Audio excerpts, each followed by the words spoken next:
सहनाववतु सहनौ भुनक्तु सह वीर्यं करवावहै तेजस्विनावधीतमस्तु मा विद्विषावहै। ॐ शान्ति शान्ति शान्तिः। ॐ पूर्णमदः पूर्णमिदं पूर्णात् पूर्णमुदच्यते पूर्णस्य पूर्णमादाय पूर्णमेवावशिष्यते। ॐ शान्ति शान्ति शान्तिः। श्रुतिस्मृतिपुराणानाम् आलयं करुणालयं नमामि भगवत्पादं शङ्करं लोकशङ्करं शङ्करं शङ्कराचार्यं केशवं बादरायणं सूत्रभाष्यकृतौ वन्दे भगवन्तौ पुनः पुनः। ईश्वरो गुरुरात्मेति मूर्तिभेदविभागिने व्योमवद्व्याप्तदेहाय दक्षिणामूर्तये नमः। अज्ञानान्तर्गहनपतितान् आत्मविद्योपदेशैः त्रातुं लोकान् भवदवसिका तापपापच्यमानान् मुक्त्वा मौनं वटविटपिनो मूलतो निष्पतन्ति शम्भोर्मूर्तिश्चरति भुवने शङ्कराचार्यरूपा। પહેલો શ્લોક વાંચીશું. સાધન પંચકમનો પહેલો શ્લોક. वेदो नित्यमधीयतां तदुदितं कर्म स्वनुष्ठीयतां वेदो नित्यमधीयतां तदुदितं कर्म स्वनुष्ठीयतां तेने शस्यविधीयतामपचितिः काम्ये मतिस्तज्जताम् तेने सस्यविधीयतामपचितिः काम्ये मतिस्तज्जतां पापो गः परिधूयतां भवसुखे दोषोऽनुसन्धीयतां पापो गः परिधूयतां भवसुखे दोषोऽनुसन्धीयताम् आत्मैच्छा व्यवसीयतां निजगृहात् तूर्णं विनिर्गम्यताम् आत्मैच्छा व्यवसीयतां निजगृहात् तूर्णं विनिर्गम्यताम्। પહેલો શ્લોક છે. પહેલા શ્લોકમાં આપણે જોઈએ છીએ પ્રમાણે આચાર્યએ 8 સોપાનની વાત કરી. એક પછી એક સોપાન આપણા જીવનમાં આવતું જાય છે. પહેલું આપણે જોયું એ પ્રમાણે વેદો નિત્યમધીયતામ, વેદનું હંમેશા અધ્યયન કરવું જોઈએ. એ ત્યારે જ થાય કે જ્યારે મને વેદ માટે આદર હોય. વેદ મને શું આપે છે એ સમજાય તો જ આપણે વેદનું અધ્યયન કરવા માટે તૈયાર થઈએ. બાકી આ પણ જરૂર જ છે. વેદની સાથે સાથે આપણે જે પદાર્થલક્ષી શાસ્ત્રો છે, અત્યારે ભૌતિક શાસ્ત્ર, રસાયણ શાસ્ત્ર, તો હવે મોબાઈલનું જ્ઞાન, ઇલેક્ટ્રોનિક જ્ઞાન, એ બધું જરૂરી છે. પણ જે જીવનમાં હું ઈચ્છી રહ્યો છું એની આપણને જે શરીર આપ્યું છે મનુષ્યનું, એનો કેવી રીતે ઉપયોગ કરવો કે જેથી મારું જીવન સાર્થક થાય, મારા જીવનમાં સુખની પ્રાપ્તિ થાય, એ વેદમાં આપ્યું છે. એટલે એનું અધ્યયન કરીએ. તદ ઉદિતમ કર્મ સ્વનુષ્ઠીયતામ, અને વેદમાં કહેવામાં આવેલા કર્મનું સારી રીતે અનુષ્ઠાન કરો. એ કરવા માટે શું કરવું જોઈએ? કર્મનું અનુષ્ઠાન તો કરીશું જ, પણ આ બધા કર્મો કયા ભાવનાથી કરવા જોઈએ એની સુંદર વાત પછી ત્રીજા ઓલામાં કહ્યું તેને શસ્ય વિધીયતા અપચિતિ, એટલે કે તેને જે વેદમાં કહેવામાં આવેલા છે એ અથવા તો મારા જીવનમાં જે કંઈ કર્મો મારી ફરજ રૂપે મળ્યા છે તે એ બધા જ કર્મને ઈશ્વરની પૂજા કરો. એ કર્મ વડે તમે ઈશ્વરની પૂજા કરો, અર્ચના કરો. ગઈ વખતે આપણે જોતા હતા કે પૂજા રૂમમાં તો આપણે ભગવાનની અર્ચના કરીએ છીએ, ઓમ અચ્યુતાય નમઃ, ઓમ ગોવિંદાય નમઃ. આ રીતે એક એક કર્મ મારું પુષ્પ છે એ ભગવાનના ચરણોમાં ધરું છું. પણ એ તો આપણે પૂજા રૂમમાં કરીએ જ છીએ, પણ જ્યારે વ્યવહારિક જગતમાં આવીએ ત્યારે એક એક મારું કર્મ કેવી રીતે ભગવાનની પૂજા થઈ છે. કારણ કે કોઈ પણ વ્યક્તિ જે કંઈ મારું જે ફરજ છે, મારી કોઈ ફરજ છે, અથવા તો કોઈ પણ વ્યક્તિ મને આદેશ આપે છે ત્યારે હું એવું માનું છું કે અમારા ભગવાન દ્વારા આવ્યો છે. કારણ કે સ્વામી ભૃત્યનાયન, સતત હું ભગવાન મારા સ્વામી છે, હું એનો સેવક છું. એને કદાચ વ્યવહારિક જગતમાં આપણે એવું લાગે કે મારા સાહેબે મને આ કામ આપ્યું, મારી સાસુમાએ આપ્યું, મારું આ વ્યક્તિ આપ્યું, પેલી વ્યક્તિ મને કર્મ આપ્યું આ કરવા માટે, તું કર.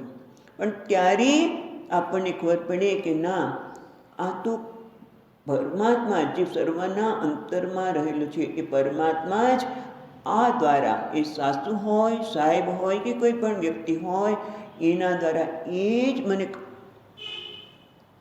કર્મ કરવાનું કહી રહી છે. પહેલી મહત્વની વસ્તુ તો આ સમજણ બહુ મહત્વની છે કે મને જે કર્મ આપવામાં આવ્યું છે એ મારા પરમાત્મા જ આપી રહ્યા છે. પણ આ તો પરમાત્મા આ વેશમાં, આ સાહેબના વેશમાં, આ સાસુમાના વેશમાં કે પાડોશી કંઈ ગમે તે હોય, પતિ કે પત્ની જે હોય એના રૂપમાં એ જ આવ્યું છે. અને હું પરમાત્મા મારો સ્વામી છે અને મારા કર્મો એ પરમાત્માને અર્પણ કરવા છે. અને એટલું સરળ નથી. આ સભાનતા કેળવવા માટે કદાચ વારંવાર કહેવું પડે તો યાદ અપાવું કે પોતાની જે સમજ છે, જે કર્મ આવ્યું છે, જે ફરજ રૂપે આવ્યું છે એ ઈશ્વરના આદેશથી આવ્યું છે. ભલે પેલી વ્યક્તિ આપ્યું, સાસુએ આપ્યું કે કોઈ સાહેબે આપ્યું, પણ એ ખરેખર એના દ્વારા મારા પરમાત્મા જ આપી રહ્યા છે. અને આપણે ગઈ વખતે પણ વાત કરતા હતા એ પ્રમાણે ઈશ્વર મારો સ્વામી છે અને હું એનો નોકર છું, એનો સેવક છું. સ્વામી છે એટલું જ નહીં, ઈશ્વર મારો હિતેચ્છુ છે. ઈશ્વર ઈશ્વર મને ખૂબ પ્રેમ કરે છે, મારો પ્રિય છે. ઈશ્વર મારો હિતેચ્છુ છે, પ્રિય છે, મારો સ્વામી છે. અને એટલે એને જે મને આપ્યું છે કામ, એમાં મારે વિચાર ન કરવાનો હોય. સ્વામી એમ કે તું આ કામ કરી નાખ, પછી મારે એવું વિચારવાનું કરવાની જરૂર નથી કે આ કામ મોટું છે કે નાનું, આવું કામ તો હું કરું. બસ મારા પ્રભુએ આપ્યું છે, મારા સ્વામી આપ્યું છે, એમ જેમ સેવક વિચાર કરતો નથી એમ કરો. ઘણી વખત તો એવું પણ થાય કે ભાઈ ભગવાને તો જોયા નથી, પણ મને જેના માટે આદર છે મારા ગુરુજી, મને એમ થાય મારા ગુરુજી મને આદર છે. ગુરુજી મને કદાચ કોઈ પણ કામ કહે તો હું શું કરું? મને તો થાય છે કે મને આવું કામ, આ વ્યક્તિ મને એમ કહે છે કે આ કર, પણ ના, એ સ્થાને મારા ગુરુજી હોય, મારા પ્રભુ હોય, એ કે તો હું શું કરું? મારા પ્રભુ કહે છે એના દ્વારા માટે હું કરું, મારા ગુરુજી કહે છે એટલા માટે. આ બહુ મોટી વસ્તુ છે. અને ખરેખર જો આટલું જીવનમાં સમજાઈ જાય ને, ભલે ને આપણે બીજી કોઈ સાધના ન કરી મોક્ષની પણ, તો પણ જીવનમાં બહુ ફેર પડે છે. કારણ કે હવે જે કર્મ કરીશું આપણે, મારા પ્રભુ આપી રહ્યા છે, ભલે એ આ વેશમાં આપી રહ્યા છે, આ મારા ગમે તે કર્મ આપતા હોય, ગમે તે આદેશ આપતા હોય, પણ એ આપી રહ્યા છે. તો કોના માટે કર્મ કરું છું? હવે પરમાત્મા માટે કરું છું. પછી એમાં ઉત્સાહ રહે. એ તો એમ કે એણે મને આવું કીધું, એ કહે છે એ બરાબર નથી કહેતા. જો એવું કરીશ તો, દાખલા તરીકે કોઈ વ્યક્તિ છે, એ લગ્ન કરીને છોકરી આવી છે નવા ઘરમાં, એટલે એને સાસુને પૂછવું જ પડે કે માં શું કરું, શું કેવી રીતે બનાવું? એ કે કેટલો લોટ લઉં, આજે મહેમાન આવવાના છે તો આટલો. એને ખબર છે કે આટલા લોટથી કોઈ મહેમાન જમી શકે જ નહીં. તો શું થાય? વિરોધ કરવાનો, તમે કહો છો બરાબર નથી. ના, ભલે ને એક ખબર છે કે આથી કદાચ પૂરું નહીં પણ થાય તો બીજી વાર કરીશ. કારણ કે એના રૂપમાં બહુ મોટી વસ્તુ છે. કારણ કે આપણે તરત જ વિરોધ થઈ જાય, તમે કહો છો બરાબર નથી. પણ ના, મારે કોઈ મારા હું સેવક છું ને સ્વામી જે કહે એ મારા માટે બરોબર જ છે. પછી એ રૂપમાં શાસ્ત્રોએ મને જે માર્ગદર્શન આપ્યું એ બરોબર કદાચ ન પણ છે તો પહેલાં એક વખત તો સ્વીકારી લઈએ, કારણ કે ઈશ્વરે આનાથી બહુ ફાયદો થાય. તમે એક વખત કરી જોજો. કહું છું નહીં કે કદાચ મોક્ષ માટે નહીં પણ સામાન્ય વ્યવહાર માટે પણ આ છે કે મને કર્મ મારા સ્વામી માટે કરું છું એટલે એક તમે કહો ને ઉત્સાહ આવે, કંઈક પ્રયોજન જોઈએ. કર્મ કરવાની પાછળ કોઈ પ્રયોજન છે, તો કયું પ્રયોજન છે? મારા ભગવાન માટે કરું છું, એ મારા હિતેચ્છુ છે અને એણે મને આ વ્યક્તિ દ્વારા કર્મ આપ્યું છે, માટેમાં પ્રયોજન છે કંઈક, એટલે ઉત્સાહપૂર્વક કરવું. એ કર્મ કરીશ એટલે ઉત્સાહપૂર્વક તો કરું પણ ચીવટથી કરું. તમે જો કે આપણી ગમતી વ્યક્તિ આપણે કંઈક કર્મ કરતા હોઈએ અને દાખલા તરીકે સ્વામીજી કે સ્વામીજીએ કર્મ આપ્યું તો કેવો આનંદ થાય કે હા મને આ કર્મ કરવાનું કીધું, એટલે ઉત્સાહ આવે. પછી શું આવે? ચીવટ આવે કે હું સારામાં સારી રીતે કરું. એટલે એ જ રીતે આપણને જે પ્રિય વ્યક્તિ માટે જ્યારે કહે છે ત્યારે કેવો ઉત્સાહ હોય છે, કેવી ચીવટ હોય છે. એ બધું કરીને એ પ્રકારે જે કંઈ કર્મો આપણે કરીએ ઉત્સાહપૂર્વક કરીએ, ચીવટપૂર્વક કરીએ.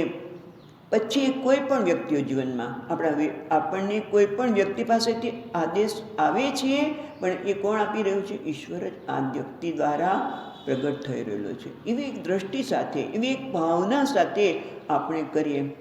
નહીં તો શું થાય?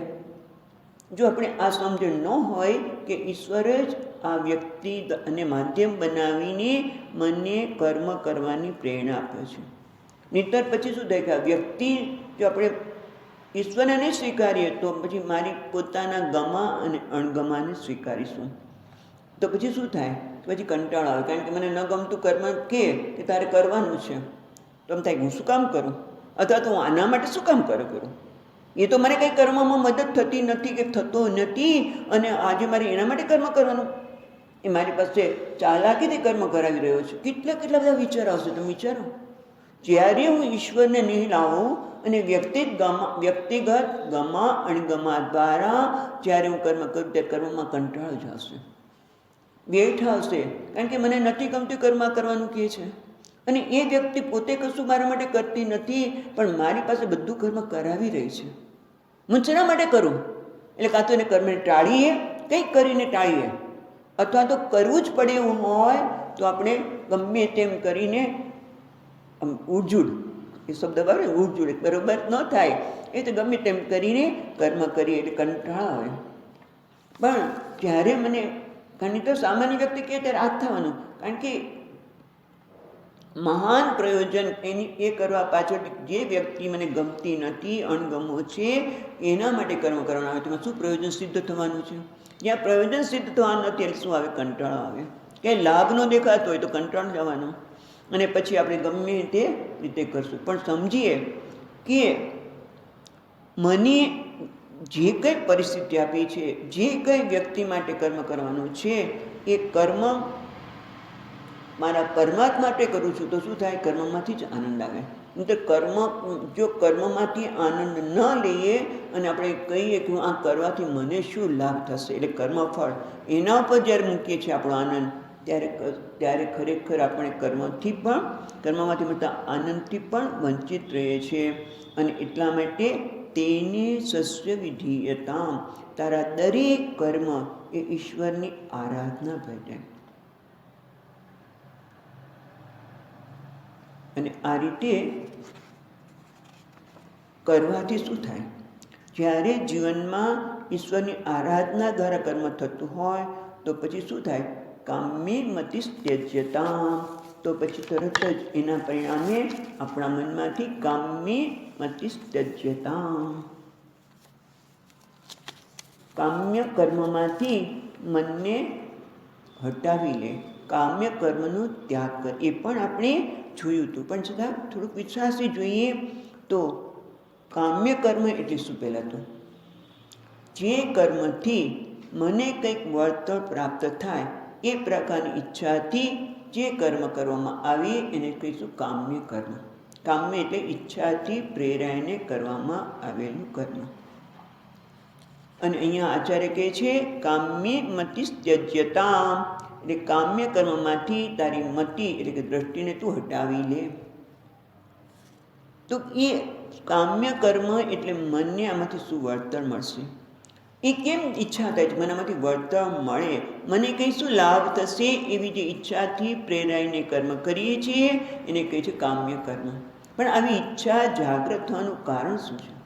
તો આપણે જોયું હતું એ પ્રમાણે કે ઈચ્છાની પાછળનું કારણ છે અધૂરપ. મને થાય છે કે આ કર્મ કરીશ તો પૂર્ણ થઈ જઈશ, એટલે એક અધૂરપની ઉણપની લાગણીથી જ આ કર્મ ઈચ્છા જન્મે છે નહીં.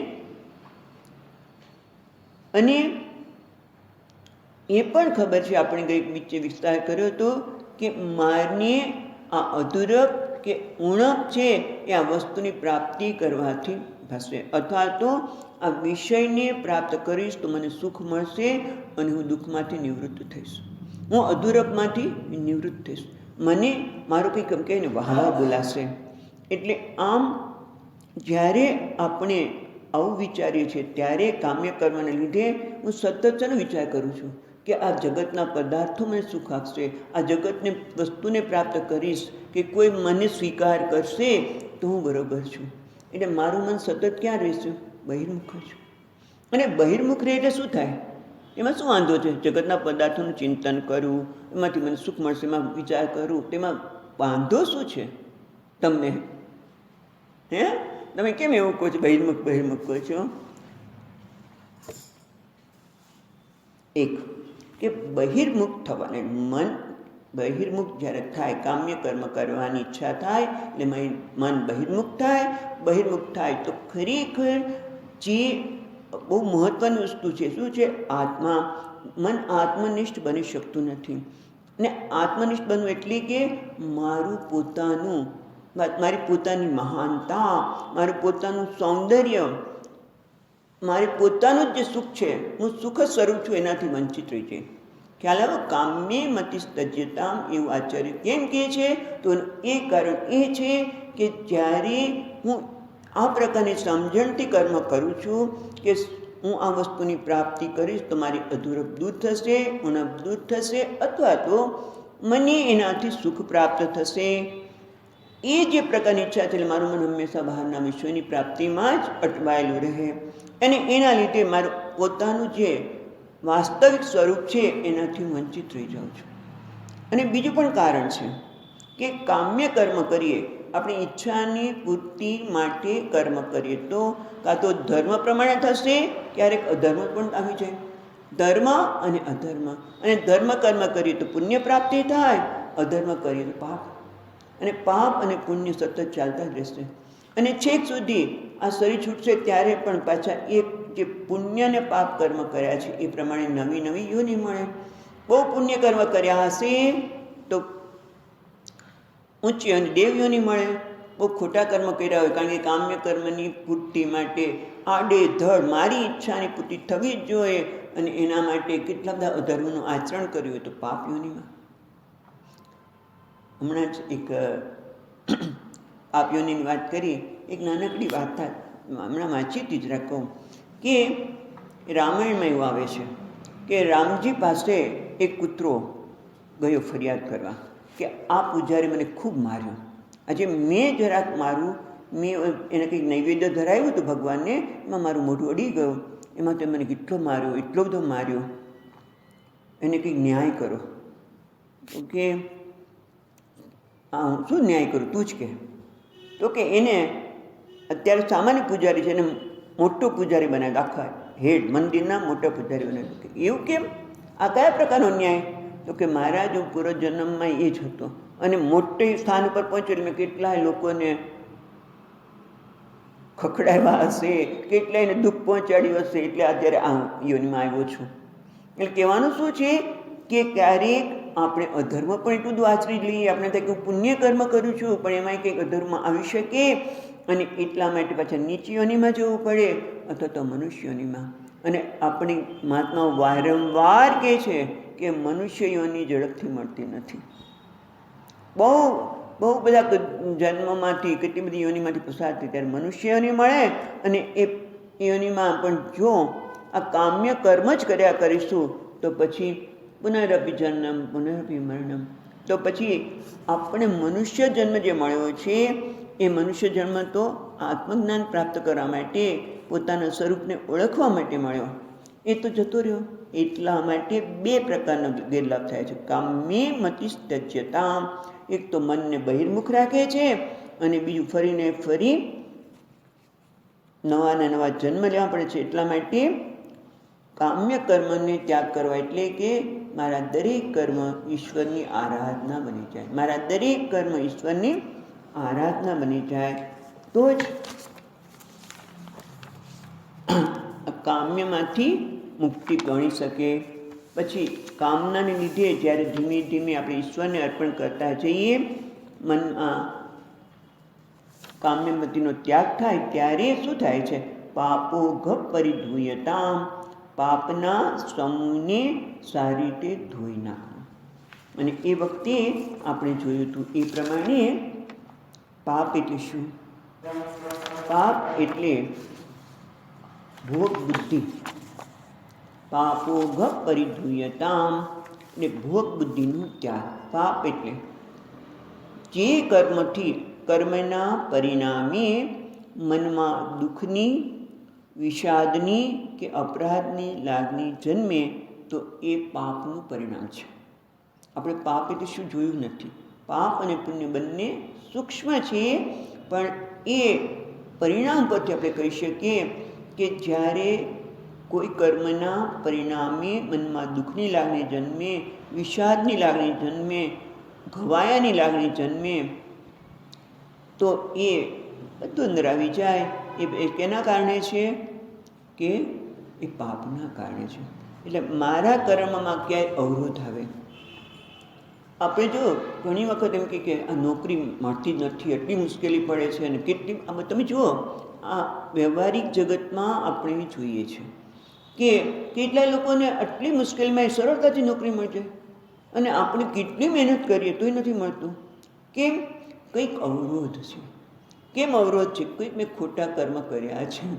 આ સામાન્ય વાત કરીએ છીએ, સામાન્ય જીવન. આપણે તો આત્મજ્ઞાનની વાત કરી રહ્યા છીએ, પણ છતાં પણ આપણે બહુ મહત્ત્વની વસ્તુ છે કે જીવનમાં જ્યારે દુઃખ આવી, જ્યારે આપણા કામમાં અવરોધ આવી રહ્યા છે, એ કોઈ કર્મનું પરિણામ છે. આપણે કોઈ વ્યક્તિને નિમિત્ત ન બનાવી શકીએ. ત્યાં લાગવગ ચાલે છે ને આમ થાય છે, હશે બધું જ હશે, ના નથી પાડતા, પણ છતાંય કેટલાક લોકો એમને કેમ એને મળી જાય છે વસ્તુ. કોઈ લાગવગ નથી, કંઈ નથી, પણ છતાં એને મળી જાય છે. એવું પણ આપણે જોયું છે. ભલે ઓછા જોયો, રેર કેસ હોય, પણ રેર કેસ છે તો ખરો જ છે ને. એવું આપણે જોઈએ છીએ. એનો અર્થ એ કે કોઈ ખોટું કર્મ, પાપ કર્મ જે મારા દુઃખમાં અવરોધરૂપ આવી રહ્યું, દુઃખરૂપ થઈ રહ્યું છે, અવરોધરૂપ થયું છે. અને આપણે ભૂતકાળમાં અને અનેક જન્મોમાં અનેક વખત મનુષ્ય જન્મ ત્યારે લીધો, ત્યારે અજ્ઞાનના લીધે, આત્મનું જ્ઞાન ન હોવાના લીધે જે કંઈ કર્મ કર્યા એમાં કાં તો રાગ થયો છે અને કાં તો દ્વેષ થયો છે. અને પાછા એક રાગ અને દ્વેષ પાછા મને બધું રાગ અને દ્વેષમાં પ્રેરે છે. રાગ દ્વેષ ત્યાં પટી, મને એક વસ્તુ ગમે છે, એ ગમતી કર્મી કરી અને મને ફરીવાર એમાંથી આનંદ આવ્યો, તો પછી ફરીવાર કરું, પણ દરેક વખતે આનંદ નથી આવતો. ખ્યાલ આવે છે? એટલે ઘણી વખત રાગ વધે અને ઘણી વખત દ્વેષ વધે. એટલે આમ રાગ દ્વેષ સતત થયા જ કરે છે. અને રાગ દ્વેષ એટલે શું? રજસ અને તમોગુણનો વધારો. રજો રાગાત્મક વિધિ, રજોગુણને લીધે રાગ વધે છે અને વસ્તુ જેવી છે એવી જોવા મળતી નથી. અને તમોગુણ તો દુઃખ આપે જ છે. અને એટલે આ બધા જ સાધક રાગ અને દ્વેષ છે એ મનુષ્યને વાસ્તવિક જગતમાં નથી રહેવા દેતા. એમ કહું તો ચાલે. મનુષ્યને કાલ્પનિક જગતમાં રાખે છે કે ભાઈ મને આનાથી સુખ મળશે, પેલાથી સુખ મળશે. વસ્તુમાં સુખ છે જ નહીં, પણ છતાં એ ખ્યાલ ન હોવાના લીધે બસ રાગ અને દ્વેષની લીધે એક કલ્પનાની દુનિયામાં જ મને આ સુખી કરશે, સુખી ન કરે, સુખ ન મળે, આનંદ ન મળે, એટલે આપણું આસીપાસ થઈ જાય. એટલે પાપોઘ પરિધુયતામ એટલે આ સાધકના જન્મમાં આવતા અવરોધો એને મનુષ્યની જે સાર્થકતા છે, એક આંતરિક સંતોષ જન્મ જોઈએ મનુષ્ય જીવનમાં, કૃતકૃત્યતા છે કે આ રાગ દ્વેષને લીધે જન્મ દેતા નથી. એટલે રાગ દ્વેષ એ જ પાપ, અને રાગ દ્વેષ હોય એ આપણો ગુનો નથી. કારણ કે અવરોધ આવી રહ્યો છે એ મારા કોઈ કર્મ લીધે છે, પણ આવા અવરોધ આવે તો આવે, એમાં મારે શું વાંધો છે. પણ હવે મને ખબર પડી કે કોઈ પણ જીવનમાં અવરોધ આવે છે એ મારા જ કરેલા કર્મના પરિણામે છે. અને મેં કેમ એવા કર્મ કર્યા? રાગ અને દ્વેષથી પ્રેરાઈને કર્મ કર્યા. કારણ કે મને એમ થતું હતું કે આ વસ્તુમાં રાગ એટલે મને આ વસ્તુ મળી જશે, મને સુખ મળશે, આનાથી હું દૂર રહું તો દુઃખથી દૂર રહીશ, એવું માનતો હતો. અને એટલા માટે અજ્ઞાનના લીધે સતત મેં આ કર્યું. તો હવે શું કરું? જે થઈ ગયું તો થઈ ગયું, પણ હવે શું કરું? તો ભગવાન કહે છે યોગસ્થ કુરુ કર્માણી સંગમ ત્યક્તા ધનંજય સિદ્ધ સિદ્ધ્યો સમો ભૂત્વા સમત્વમ યોગ યુજ્યતે. ભગવદ્ ગીતામાં બે જ વસ્તુને કહે છે, એક તો યોગ કર્મસુ કૌશલમ અને સમત્વમ યોગ યુજ્યતે. બે વસ્તુ છે. યોગની ભાવનાથી કર્મ કર. આપણે જોઈ રહ્યા છીએ 5મા અધ્યાયમાં પણ યુક્ત, એ જ અહીંયા બીજા અધ્યાયમાં ભગવાને કીધું યોગસ્થ કુરુ કર્માણી. હે અર્જુન, તું યોગનો આશ્રય લઈને કર્મ કર, અને એટલે ઈશ્વરને અર્પણ કરીને. ઈશ્વર મારા સ્વામી છે, હું એનો સેવક છું, મને કર્મ કરવાની તક મળી છે એટલે હું કર્મ કરું. અને સિદ્ધ સિદ્ધ્યો સમો ભૂત્વા સમત્વમ યોગ ઉચ્યતે. યોગનું એક લક્ષણ છે સમત્વ. સમત્વ એટલે સિદ્ધિ અને અસિદ્ધિમાં સમાન ભાવ. એ કેવી રીતે થઈ શકે? કારણ કે એક સમજણ એવી પણ આપણે કેળવવી પડી કે આપણે જેને સિદ્ધિ કે અસિદ્ધિ કહીએ છીએ એ વસ્તુમાં નથી. સિદ્ધિ કે અસિદ્ધિ, સફળતા કે નિષ્ફળતા, લાભ કે ગેરલાભ એ કોઈ વસ્તુમાં નથી. પહેલાં તે સમજવાની જરૂર છે. કારણ કે સૂર્યનો પ્રકાશ આવી રહ્યો છે. અત્યારે જો ને પાણી બંધ કરી દીધી, કેમ ઠંડી લાગે છે? એક જણને ઠંડી લાગે છે, બારી બંધ કરી, સૂર્યના પ્રકાશની વાત પછી જવા દઈએ. અને બીજાને થાય કે જ્યારે બારી ખુલ્લી તો હા કેવી આહ્લાદકતા લાગે છે, કેવું ઠંડો મીઠો પવન આવી રહ્યો છે. એ પવન એકનો એક જ છે. એકને ઠંડી લાગે છે, બીજાને ગમે છે કે ભાઈ બારી ખુલ્લી રાખો, જ્યારે ગુંગળાઈ જવાય છે. સૂર્યના પ્રકાશનો એ જ છે. સૂર્યના પ્રકાશ એકને આહ્લાદકતા આપે, બીજાને ગરમી આપે, બહુ ગરમી થાય છે. એટલે વસ્તુ તો એક જ છે, પણ એમાં આપણી સફળતા અને નિષ્ફળતા આપી છે. એટલે એક સમજવાની જરૂર. સિદ્ધ સિદ્ધ્યો સમો ભૂત્વા સમત્વમ યોગ યુજ્યતે. એટલે સિદ્ધિ અને સિદ્ધિ તો આવવાની જ છે, એ કારણ કે મેં નક્કી કરેલું છે. પણ એની બદલે કર્મ કરીએ ત્યારે એને આપણે મનને ટેવ પડી છે, બુદ્ધિને ટેવ પડી છે કે સિક્કો મારવાનો. હવે તો ઓલું પોસ્ટ ઓફિસ જેવું તો બહુ ઓછું થઈ ગયું છે, ટપાલ આવે અને એ બધું તો ઓછું જોવા મળે, પણ છતાં આવે તો છે જ. અને ત્યારે ટપાલી શું કરે? પહેલાં સિક્કો મારે, પછી આગળ આપણી ટપાલ આવે. એમ અહીંયા પણ આપણે કર્મ આવીએ, કર્મ કરીએ, કર્મફળ આવે એટલે તરત જ સિક્કો મારીએ. આ સારું છે, ખરાબ? કર્મફળ મળ્યું, હું સફળ થયો, નિષ્ફળ થયો, હું સફળ થયો, નિષ્ફળ થયો. નહીં તો આપણને કહે તો બીજા કહે, એટલે આપણે માની લઈએ કે હું નિષ્ફળ છું. પણ એ વખતે જો ઈશ્વરમાં શ્રદ્ધા હોય, ઈશ્વરમાં મને આદર પ્રેમ હોય, તો ખબર છે કે કર્મનું ફળ આપનાર પરમાત્મા છે, માટે એ પ્રસાદ છે. અને એટલા માટે સફળતા નિષ્ફળતાને પેલા માન્યું આ સફળ છે કે નિષ્ફળ છે એવું માનીને પ્રતિક્રિયા થાય છે. અને પછી વિષાદ જન્મે છે, પણ ના, અમારા પ્રભુએ આપ્યું છે. કાં તો હર્ષ અને કાં તો વિષાદ સતત આમ ઝોલા થતા જ હોય છે. કારણ કે મને ગમ્યું એવું થયું એટલે હર્ષ, હા, અને જો ન થયું તો ફસડાઈ ગયા.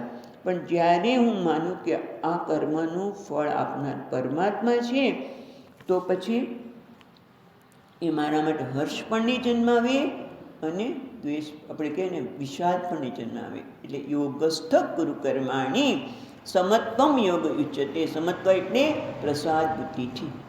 અને બીજું એક કીધું છે યોગ કર્મશુ કૌશલમ.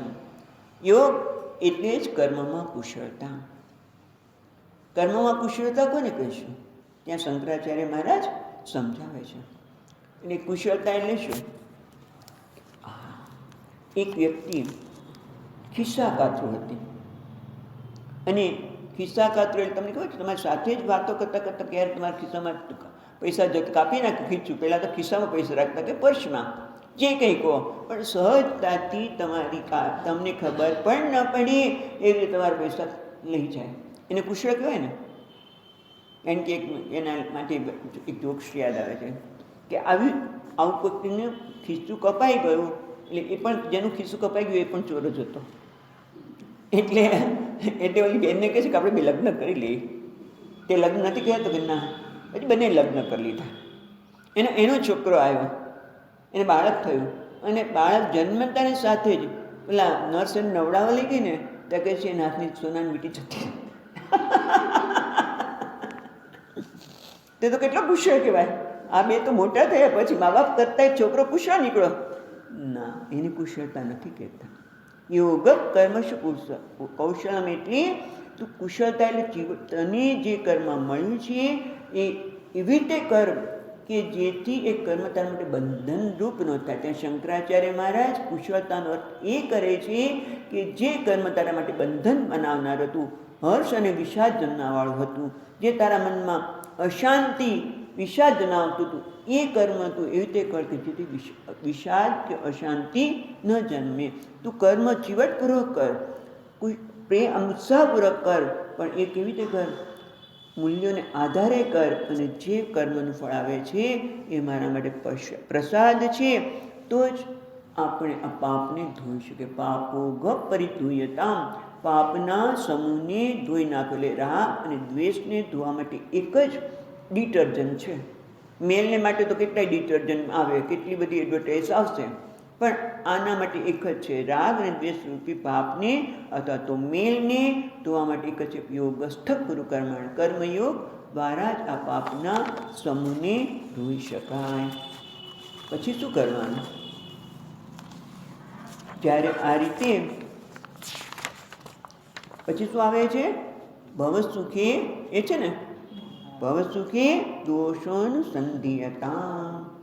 જ્યારે રાગ દ્વેષ, સામાન્ય તો રાગ દ્વેષ એને પાપ કયા, અને રાગ દ્વેષ છે ને એના પરિણામે શું થાય છે કે આપણું દરેક જે કંઈ કર્મ કરીએ એમાં આવેગાત્મક કહીએ અથવા તો યાંત્રિકતા હોય છે. અને એટલે મારું મન બીજું કશું વિચારવા તૈયાર થતું જ નથી.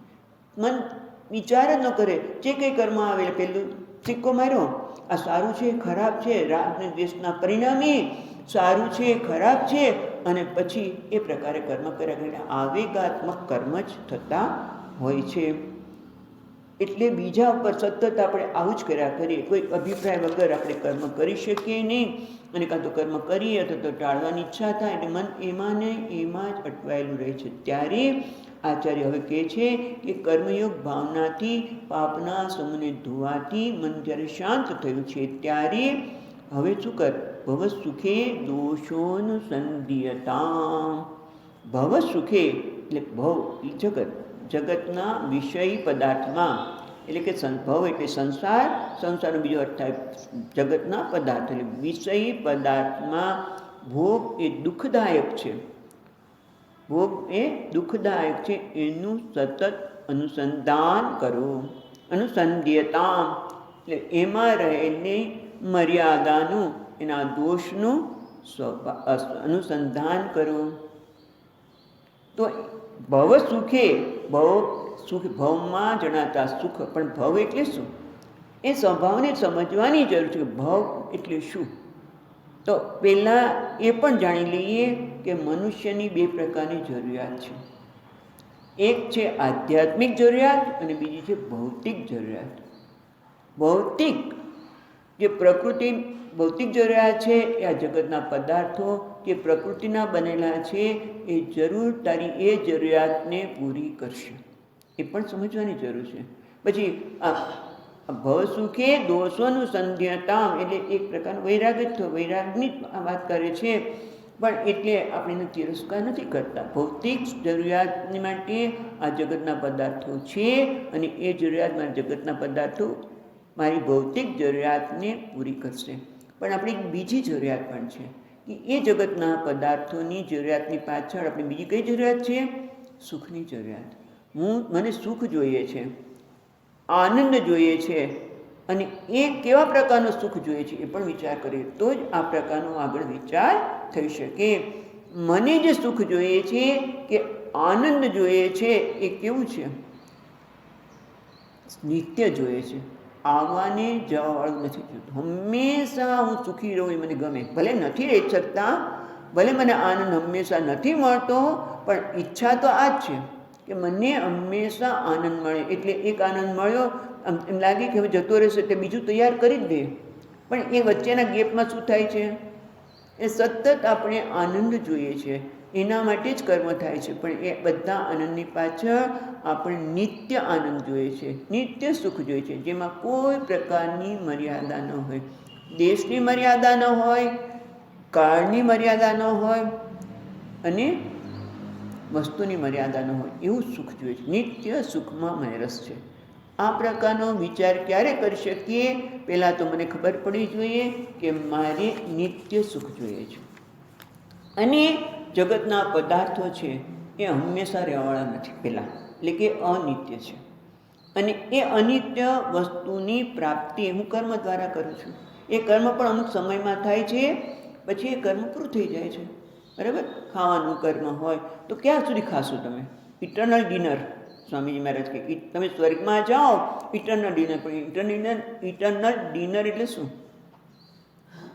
એક વસ્તુ લીધી એમને એમ ચાલ્યા જ કરે. સ્વામીજી કે સુખથી શરૂ કરે તો સુખ જ ચાલુ રહે, રાઈટ? ના, એવું નહીં. એટલે ટૂંકમાં કોઈ પણ વસ્તુ, જગતના પદાર્થો કેવા છે? અનિત્ય છે. અને એમાંથી મળતું સુખ પણ અનિત્ય જ રહેવાનું. પછી ભલેને આપણે માનીએ કે સ્વર્ગમાં જઈશું અને ત્યાં ઇટરનલ ડિનર, અથવા એ શક્ય જ નથી. સ્વર્ગમાં પણ તારતમ્ય રહેવાનું છે, ત્યાં પણ સુખની પણ તારતમ્યતા રહેવાની છે. એટલે કે પહેલાં સમજવાની જરૂર છે કે જગતના પદાર્થો જે ઈચ્છું છું સુખ એ આપી શકે પણ નહીં. અને સુખને મેળવવા માટેનું જે સાધન ભગવાને મને આપ્યું છે, શું આપ્યું છે? ઇન્દ્રિયો.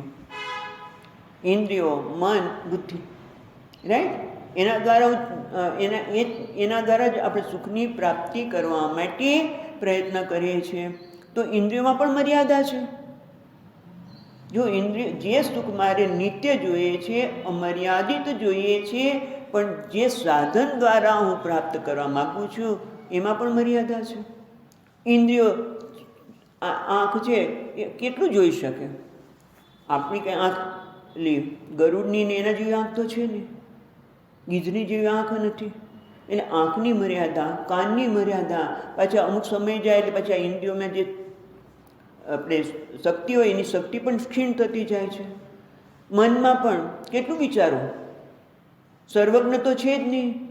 આપણે કંઈ પણ કરીએ તો મનમાં પણ આપણે એમ માને કે આ સુખ આપશે, પણ એવું શક્યતા નથી જ કે તમે ગમે તે વિચારપૂર્વક કરો. બુદ્ધિમાં પણ મર્યાદા, એમાંય અજ્ઞાન છે, એની પણ મર્યાદા.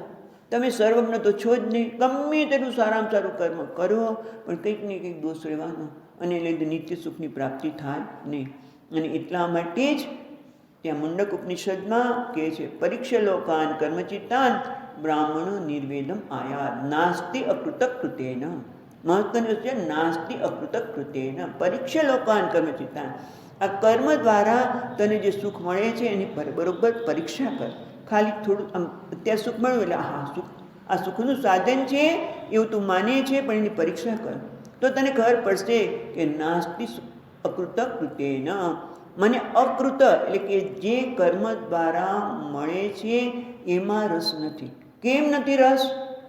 કારણ કે કર્મ દ્વારા જે મળે છે એ સુખ નિત્ય નથી. કર્મ દ્વારા મળે છે અનિત્ય સુખ છે. અને હું શેનો, મને શું જોઈએ છે? હું શેનો અર્થી છું? તો કે નિત્ય સુખનો અર્થી છું. મને નિત્ય સુખ જોઈએ છે. અને એટલા માટે કર્મ નાસ્તિ અકૃતક કૃતેન. મને અકૃતમાં રસ છે અને માટે કર્મથી એ મળી શકે નહીં. પહેલાં સમજાય તો પછી આગળ ભવ સુખેન દોષનું સંધ્યતામ. પહેલાં તો દોષ જોવા એટલે એનો તિરસ્કાર કરવો એવું નથી. દોષ એટલે મર્યાદા એની જાણવાની જરૂર છે કે આ જગતના કોઈ પણ પદાર્થ એ મને જે જોઈએ છે એ આપી શકે એમ નથી. મને અકૃતમાં રસ છે, આના બધું કર્મ દ્વારા મળેલું છે એટલે અનિત્ય છે. અનિત્યમ અસુખમ લોકમ ઇમમ પ્રાપ્ય ભજસ્વમામ. ભગવદ્ ગીતામાં પણ ભગવાન કહે છે કે તું જાણ અર્જુન કે આ બધું જ અનિત્ય છે. અનિત્યમ અસુખમ, ખરેખર સુખ આપે છે એવું લાગે છે પણ એ દુઃખ જ હોય છે, આપણે એ પણ ખ્યાલ નથી. માટે એ બધાને ઇમમ પ્રાપ્ય આ સમજીને ભજસ્વમાં, તું મારા શરણે આવ, તું મને ભજ. એટલે ટૂંકમાં આ સમજવાની જરૂર છે કે સુખ મને જગતના પદાર્થો આપી શકે નહીં, માટે આ વિવેક કરવાની જરૂર છે. જે ભજગોવિંદમાં બહુ સરસ આપ્યું છે. મા કુરુ ધન જન યૌવન ગર્વમ હરતિ નિમેષાત કાલ સર્વમ. તને એમ લાગે છે કે આ મારો અહંકાર પોસાશે. મા કુરુ ધન જન યૌવન ગર્વ, આ બધા જ ગર્વ અભિમાનના સ્થાન છે, એ તો ક્યારે જતા રહેશે. તને એમ લાગે છે કે આ બધા મને અભિમાન એટલે એ બધા મને સુખ આપશે, ધન મને સુખ આપશે, આ રૂપ મને સુખ આપશે, આ મને સુખ આપશે. તો એ બધું અભિમાનને પોષવાની વાત છે, એ તો ક્યારે હરાઈ જશે ખબર નથી. એહી સંસ્પર્શજા ભોગા દુઃખયો ન તે આદ્યંતવંત કૌંતેય નતેષુ રમતે બુધ. ભગવદ્ ગીતામાં પણ એ જ કહે છે કે તું વિચાર, ભવ સુખે દોષોનું અનુસંધ્યતામ એટલે શું? તું વિચાર કે આ બધા જગતના પદાર્થો કેવા છે. એહી સંસ્પર્શજા ભોગા દુઃખયોનય એવ, તે દુઃખની જ યોની છે. એટલા માટે જે વિવેકી છે એમાં રમણ કરતા નથી. આવા અને જવાવાળું છે, આદ્યંતવંત, આદિ અને અંતવાળું છે. માટે એને પાછળ મેળવવા પાછળ ખોટો સમય બગાડીશ નહીં. આવે તો સ્વીકાર્ય છે આપણે, નહીં પાછળ એવું નથી કે જગતના પદાર્થો એનો તિરસ્કાર જ કરવો, પણ એ મને શું આપવાના છે એ મને સ્પષ્ટતા છે હોવી જોઈએ કે મારી બે પ્રકારની ઈચ્છા છે, એ ભૌતિક ઈચ્છા અને આધ્યાત્મિક ઈચ્છા. કઈ ઈચ્છા જગતના પદાર્થો પૂરી કરે છે એ સ્પષ્ટતા હોય તો પછી આપણે જગતના પદાર્થો માટે આકર્ષણ દૂર થાય. એટલે ત્યાં ભજગોવિંદમાં એ પણ ઘણી બધી વાત કરે છે. નારી સ્તન પર નાભી દેશમ, એટલે કે પ્રતિપક્ષ ભાવના. જ્યાં મને આકર્ષણ જન્મે છે એ આકર્ષણમાંથી દૂર થવા માટે વિચાર, અને સાથે સાથે પ્રતિપક્ષ ભાવના. જે આકર્ષણ છે ખોટું છે, કારણ કે મને નિત્ય સુખ આપી શકતું નથી. માટે નિત્ય સુખ તો જગતના પદાર્થો આપી જ નહીં. આપણે હમણાં જ વાત કરી કે જે કર્મ મર્યાદિત સમયમાંથી થયેલું કર્મનું કર્મફળ નિત્ય હોઈ શકે જ નહીં. કર્મનું ફળ નિત્ય હોઈ શકે જ નહીં. અને મને નિત્યમાં રસ છે, અકૃતમાં રસ છે, માટે આ પ્રકારનો વિચાર કરે. એને જ અહીંયા આચાર્ય કહે છે ભવ સુખે દોષોનુસંધ્યતામ. આ જગતના પદાર્થો તારે જે જોઈએ છે એ આપવા માટે સક્ષમ નથી. એની મર્યાદાનો વિચાર તારે કરવો જોઈએ. અને આવું કરીએ તો શું કરવાનું પછી?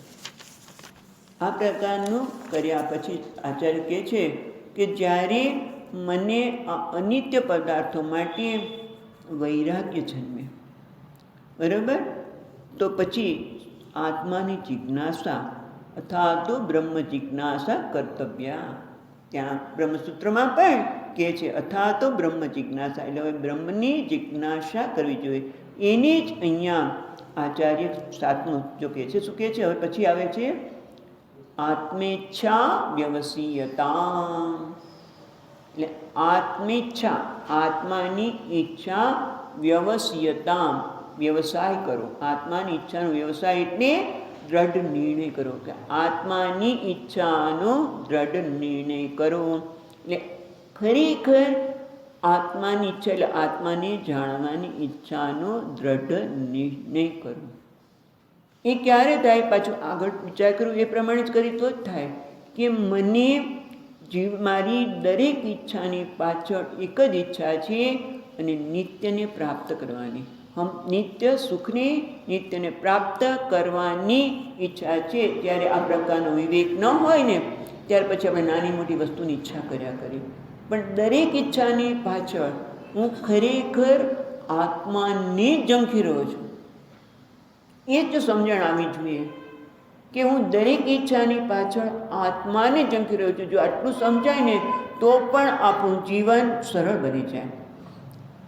આ જ્યારે કહીએ ત્યારે તરત જ બૃહદારણ્યક ઉપનિષદમાં યાજ્ઞવલ્ક્ય અને મૈત્રીનો સંવાદ યાદ આવે. જ્યારે યાજ્ઞવલ્ક્ય બધું છોડીને કહે છે હું જવાનો છું, મારી સંપત્તિ બધાને બંને પત્નીને વેચી દઉં છું.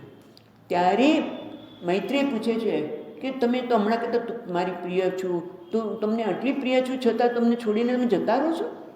એ પ્રિય એવું તમે તમારે કહેતા હતા મૈત્રીને, અને તમે અમને છોડીને જતા રહો છો? તો કહે છે જો મૈત્રી સમજી લે. મૈત્રીને કહે છે આજ્ઞવલ્ક્ય બધાએ આ સમજવાની જરૂર છે.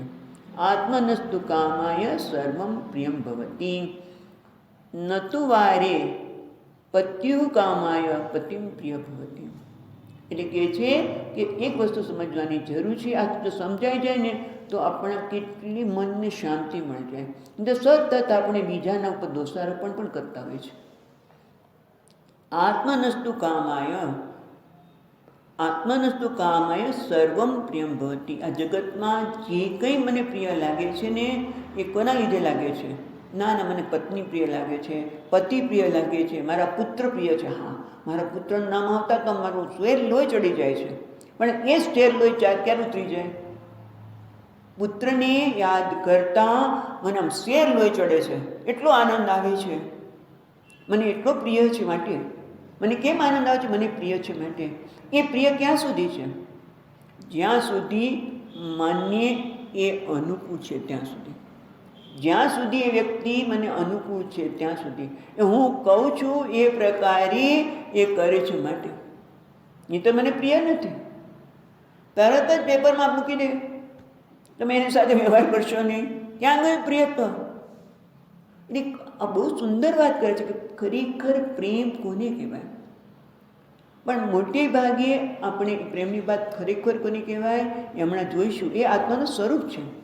પણ પહેલાં તો એ સમજવું જોઈએ, એ વિચારવું જોઈએ કે ખરેખર મારી દરેક ઈચ્છાની પાછળ હું ખરેખર કોને ઈચ્છું છું, કોને ચાહું છું? વ્યક્તિને નહીં. મારા સર્વ અનુભવ છે, મન, બુદ્ધિ, એ બધા કોની ઝંખના કરે છે? આત્માની જ.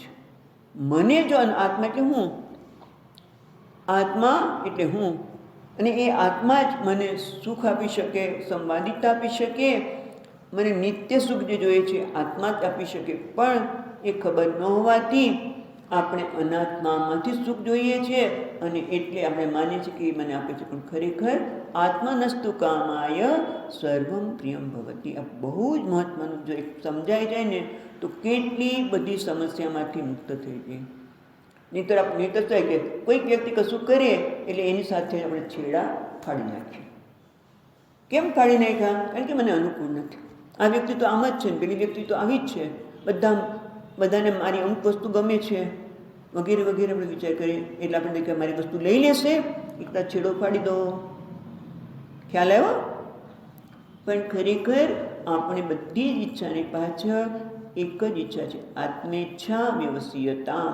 આત્માને ઝંખીએ છીએ એ પહેલાં જાણવું જોઈએ, અને આત્માને જાણવાની, આત્માને આમ તો પ્રાપ્ત કરવાની થઈ ઈચ્છા આવી, એટલે આત્માને પ્રાપ્ત કરવાની ઈચ્છાનો નિર્ણય કરો.